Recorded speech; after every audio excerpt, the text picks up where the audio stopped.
புதைத்தவன். சொல்லிடு என்றான் கிசுகிசுப்பாக.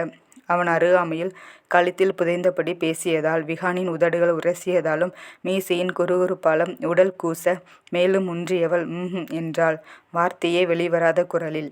அதில் நிமிர்ந்து அவளை பார்த்தவனின் கண்களில் கோபத்திற்கு பதில் ஒருவித மயக்கமே இருந்தது. ஆருவை தூக்கியபடியே நகர்ந்தவனின் கழுத்தில் கை கோர்த்து தன்னோடு இறுக்கிக் கொண்ட ஆருவை அப்படியே படுக்கையில் சரித்தவன் அவளுடன் சேர்ந்து சரிந்தான். காலையிலிருந்து தாய்மையின் பொலிவோடு முழு அலங்காரத்தில் இருந்தவளின் மேலிருந்து பார்வையை விலக்க முடியாமல் தடுமாறியவன் அவளையும் குழந்தையையும் ஒரு வாரம் பிரிய வேண்டியிருப்பதை எண்ணி கலங்கி கொண்டிருந்தவன் அவள் கொடுத்த இதழொற்றலில் தித்திப்பு இன்னும் பித்து கொள்ள வைக்க மெல்ல ஆருவின் இதழை நோக்கி குனிந்தான். அதுவரை விஹானையே பார்த்து கொண்டிருந்தவள் அவனின் செய்கைக்கான அர்த்தம் புரிய கண்களை மூடிக்கொண்டாள். ஆரோ, ஓப்பன் யுவர் ஐஸ் என நூலிடை இடைவெளியில் இதழை தீண்டாது நிறுத்தி கரகரத்தவனின் குரலில் மேலும் சிவந்தவள் மாட்டேன் என்பது போல் தலையசைத்தாள்.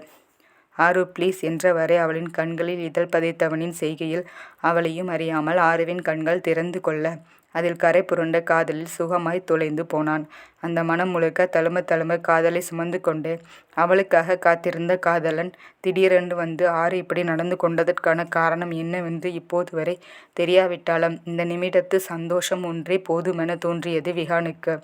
இருவரும் இன்னும் எதையும் மனம் விட்டு பேசிக்கொள்ளவில்லை. ஒருவர் மனதை மற்றொருவருக்கு அவர்கள் வார்த்தைகளில் தெரிவிக்கவில்லை. இருந்தாலும் இருவரிடையே ஒரு நெருக்கம், உரிமை அவர்கள் அறியாமையை வர இருவரின் மனதில் இருந்த காதலை காரணமாக்கியது. எந்தவித தயக்கமும் இல்லாமல் ஆறு விஹானை ஒருமையில் அழைப்பதும் டா போட்டு பேசுவதும் இயல்பாக நிகழ அதை விஹானுமே ஏற்றது ஒருபுறம் என்றால் அவனின் டி என்ற விழிப்பும் அதை ஆறு ஏற்றதும் அப்படியே நடந்தது. ஆருவின் கண்களில் காதலை கண்டபடியே அவள் இதழில் புதைந்தவன் எவ்வளவு நேரம் அப்படியே மூழ்கியிருந்தானோ அது இருவருக்குமே தெரியாது.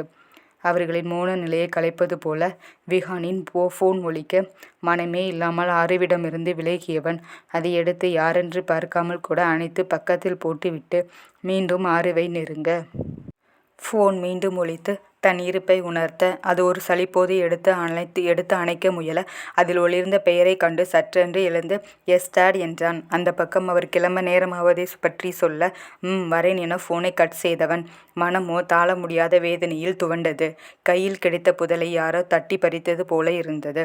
கைகளால் தலையை அழுத்த கோதி கொண்டு கண்களில் பிரிவு துயரை தேக்கி அவனை திரும்பி பார்க்க ஆர்வம் கலங்கிய கண்களோடு விஹானையே ஏக்கமாக பார்த்து கொண்டிருந்தாள்.